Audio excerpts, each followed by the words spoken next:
नमस्कार मित्रांनो, आपलं स्वागत आहे आपल्या आवडत्या युट्यूब चॅनलवर, ज्याचं नाव आहे साहित्य संवाद. आणि मी आपला युट्यूब मित्र प्राध्यापक डॉक्टर गजानन लोहवे. मित्रांनो, आपण प्राध्यापक कुमुद पावडे यांच्या अंतस्फोट या आत्मकथनाचे अनेक म्हणजे साधारणतः 10 भाग आतापर्यंत आपण पाहिलेले आहे. सोबत वस्तुनिष्ठ प्रश्न सुद्धा, काय अपेक्षित आहे पेपरमध्ये याचा सुद्धा मागोवा घेतलेला आहे. आणि आज मित्रांनो, आपण 11वं प्रकरण पाहूया, ज्या प्रकरणाचं नाव आहे अपूर्व जन्म. खरं म्हणजे ज्याचा जन्म झाला त्याला किती आनंद होतो हे माहित नाही, पण ज्याच्या घरी जन्म झाला त्याला मात्र गगनात मावणार नाही एवढा आनंद होतो. आणि म्हणून तो जन्म हा खरं म्हणजे अपूर्वच असतो.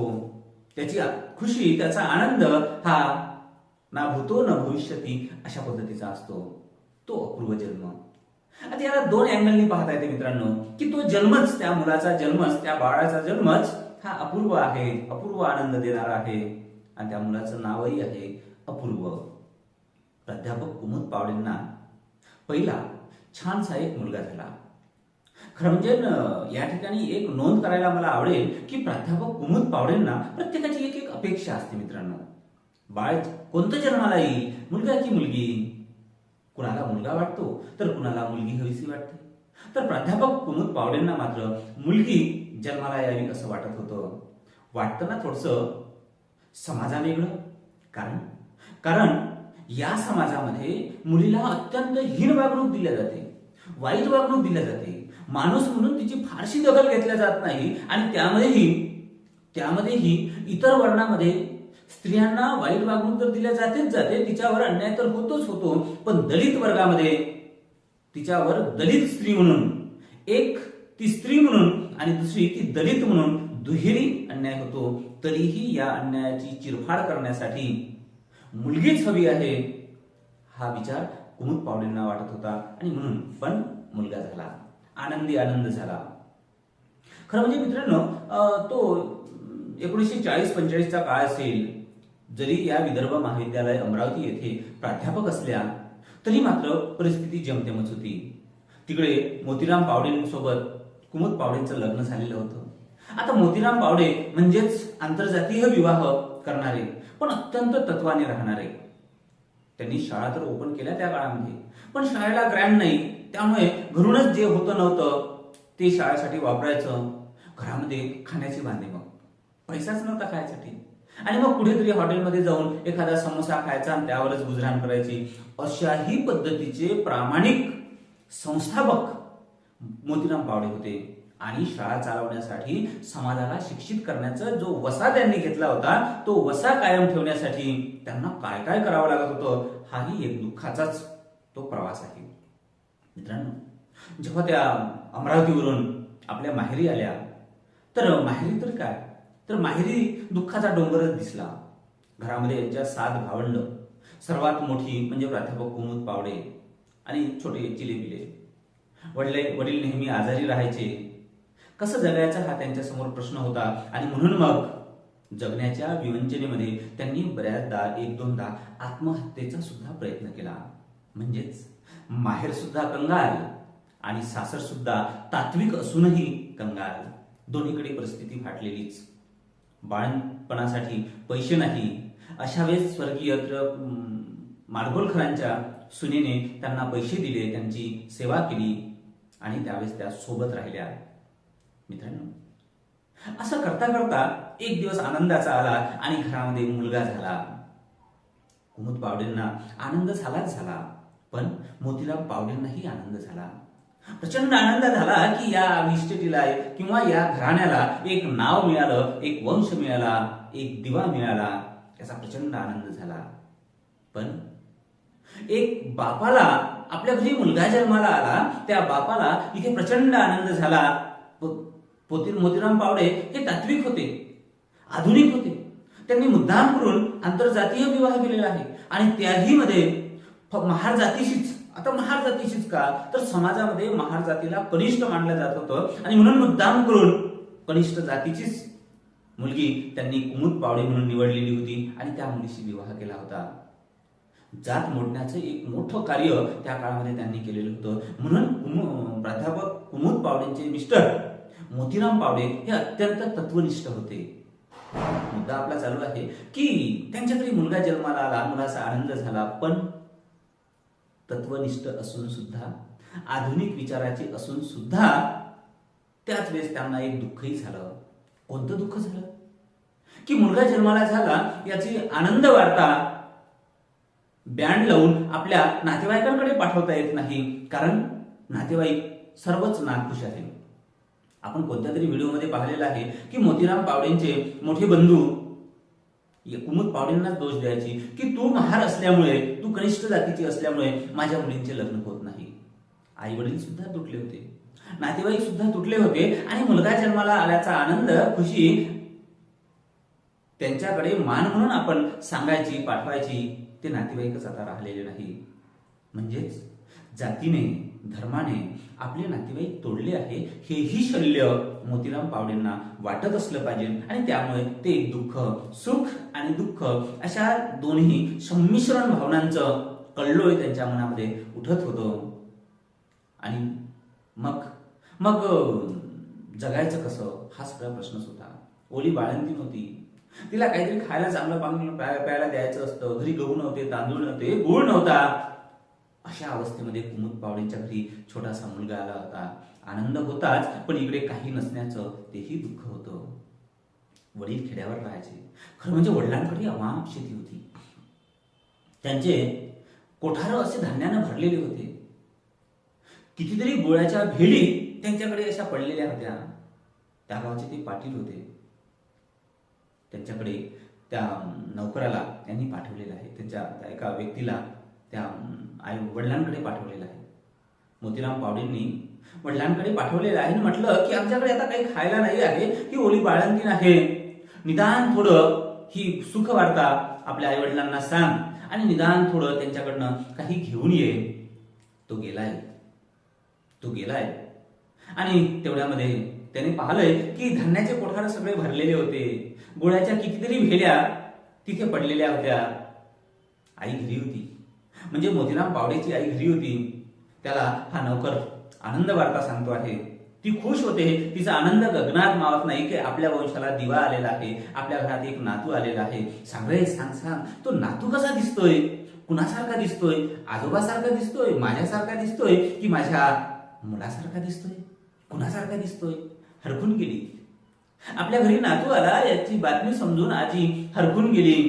पण काही द्यायचं म्हणजे दाजी घरी नाही ना, म्हणजेच ते पाटील घरी नाही ना, पाटलाच्या परवानगीशिवाय काही देता येत नाही. पाटील आल्याबरोबर अरे तू कसा काय आला इकडे. ते म्हणाले की दाजी आपल्या भाऊला मुलगा झालेला आहे. मुलगा झाला म्हटल्याबरोबर आनंद उफाळून येण्याऐवजी प्रचंड त्यांच्या मस्तकामधून तिडीक निर्माण झाली आणि त्या विद्वेषाने, त्या जातीच्या द्वेषाने ते फणफणून उठले. आपल्या हातला चाबूक तसाच त्याने गोट्यावर मारला आणि आपला राग व्यक्त केला. तो माझा मुलगाच नाही, मी त्याच्यासाठी मेलो आणि तो माझ्यासाठी मेलाय. अरे मी पाटील, या पंचकृषीमध्ये माझं नाव आहे, कुणाकडे नसेल एवढी जमीन आहे, माझे कोठार असे पैशाने आणि भरलेले आहे, कित्येक सोन्याच्या मनाचा मी मालक आहे. आणि त्या पोराने महारीन बुरकी केली. अरे मी पाटील आहे, वाघाच्या पोळात मी बकरीला येऊ देणार नाही. अशा पद्धतीने महार जातीवर प्रचंड द्वेष ते निर्माण करत होते. तो मेला तरी चालेल, त्याचा पोरग मेला तरी चालेल, पण मी माझ्या घरी आहे, धान्य पडून आहे, पण मी काही देणार नाही. जा सांग त्याला, माझ्यासाठी तो मेला आणि त्याच्यासाठी मी मेलो. एक बाप नातू जन्माला आला तरीही त्याचं तोंड पाहायला तयार नाही, त्याची आनंद वार्ताही स्वीकारायला तयार नाही. आपलाच मुलगा, केवळ आपल्या मुलाने महार जातीच्या मुलीशी लग्न केलं म्हणून आपलाच मुलगा आपल्याला वैरी झालेला आहे. बाप लेकाचं असं नातं ताटातूट झालेलं आहे. कुमुद पावडेंना प्रश्न पडते की अशी जात काय महत्वाची आहे की ज्या जातीमुळे, ज्या धर्मामुळे बाप लेकाचं रक्ताचं नातं दुरावून जावं.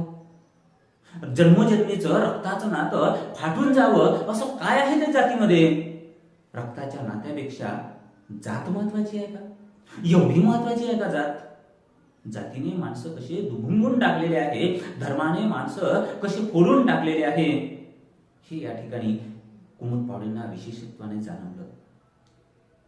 पाटील केले आणि मग हा निघताना ती आजी म्हणजे मोतीराम पावडेंची आई, शेवटी जाती जातीने माणसं विभागले असले तरीही ती आई मात्र, त्या आईचा जीव होता आपल्या मुलामध्ये, त्या आईचा जीव होता आपल्या लहानशा चिमुकल्या गोंडस त्या नातवामध्ये.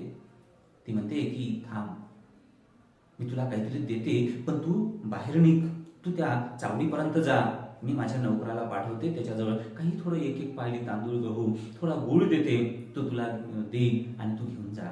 सांग रे सांग, माझा नातू कोणासारखा दिसतोय? जातीने भडकलेल्या माणसाच्या डोक्यातही, काही माणसांच्या डोक्यात, त्या आईच्या त्या आजीच्या डोक्यामध्ये मनामध्ये नातवाचा कुठेतरी नवीन फुटलेला अंकुर, त्याचा ओलावा मात्र पाझरत होता. हेही माणुसकीचं लक्षण, दर्शन या निमित्तानं आपल्याला दिसत होतं. झालं कशी तरी यांनी दिवस काढले, मोतीराम पावडे आणि कुमुद पावडेंनी दिवस काढले आणि काही दिवसानंतर पाटील घरी आले. एक दिवस राहिले. मोतीराम पावडे म्हणाले की चल आपण दोघेही आपण जाऊ आणि वडिलांच्या पायावर पडू. कुमुद पावडेंना प्रचंड राग होता. ते म्हणाले की मी नाही पडणार. त्याची मैत्रीण समजू लागली की जाऊ दे, आपल्यालाच माघार घ्यावं लागते, आपणच का माघार घ्यायची, स्त्रियांनीच का माघार घ्यायची, मोठ्यांनी मोठ्यासारखं वागलं पाहिजे, मग लहान्यांनीच कुठपर्यंत सामंजस्य करार करायचा, हाही प्रश्न होता. मग जेव्हा ते जायला निघाले तर कुमुद पावडे पाया पडायला तयार होत्या. तेवढ्यात त्या छोट्याशा बाळाला, अप्पूला, मोतीराम पावडेंनी आपल्या आजोबाच्या पायाशी टाकलंय, पण तेव्हा मात्र आजोबा दूर गेले. आजोबांनी पाया पडू दिलं नाही. नको तो स्पर्श त्या महाराच्या मुलाचा कदाचित असं त्यांच्या डोक्यात येत असेल. मात्र 5 रुपये द्यायला ते तयार झाले. तेव्हा कुमुद पावडेंचाही राग अनावर झाला होता. का बरं? त्या लहानशा जीवाला काय समजतं, कोण महार कोण हिंदू काय कसं? त्याचंही दर्शन घेतलं नाही, त्यालाही दर्शन दिलं नाही. एवढी काय जात महत्वाची? आणि मग यांच्याही मनामधला राग अनिवार्य झाला आणि ते म्हणाले की अप्पू, छोट्या मुलाला संबोधून म्हणाले की अप्पू 5 रुपये घ्यायचे नाही, त्या पैशाचाही आपल्याला विटाळ होतो. तशीच तडक ते निघून गेले. करता करता असे काही दिवस उलटून गेले आणि मग आजोबा यायला लागले, राहायला लागले आणि आपल्या सुनेचं गुणगान गायला लागले. पाटील आता बदलले होते. पाटलांच्या आता लक्षात आलं होतं. पाटील म्हणत होते की अरे, माझ्या सुनेमुळे तर माझ्या घराचा, माझ्या वंशाचा दिवा चालतो आहे, माझं नाव चालतो आहे. नाही तर मला 2-4 गावाच्या पलीकडे कोण ओळखत होतं? आज या उभ्या महाराष्ट्रामध्ये माझ्या घराला, माझ्या नावाला ओळखते ते फक्त माझ्या सुनेमुळे. माझी सून फार कर्तबगार आहे. माझा गैरसमज झाला होता की ती फक्त महाराची आहे आणि महार म्हणून वाईट आहे, पण नाही, माझ्या मुलाला माझ्या समाजामध्ये एवढी चांगली मुलगी मिळाली नसती, तेवढी चांगली ही कुमुद आहे. तिचा आता गुणगान गायतो. प्रश्न पडतो की एका काळामध्ये महार म्हणून, महार जातीची म्हणून तिरस्कृत केलेली ही कुमुद पावडे आता पाटलांना, सासऱ्यांना का बरं आवडायला लागली? सासरे कुमुद पावडेंचा का बरं गुणगान गायला लागले?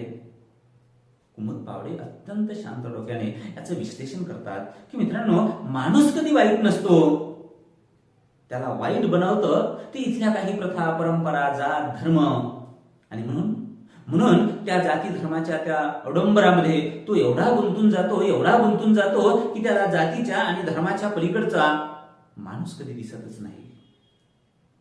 जातीने आणि धर्माने माणसाला दूर लोटलेला आहे. माणसांपासून विभक्त केलेली आहे, विलग केलेली आहे, अलग केलेली आहे, तोडलेली आहे, झोडलेली आहे, फोडलेली आहे.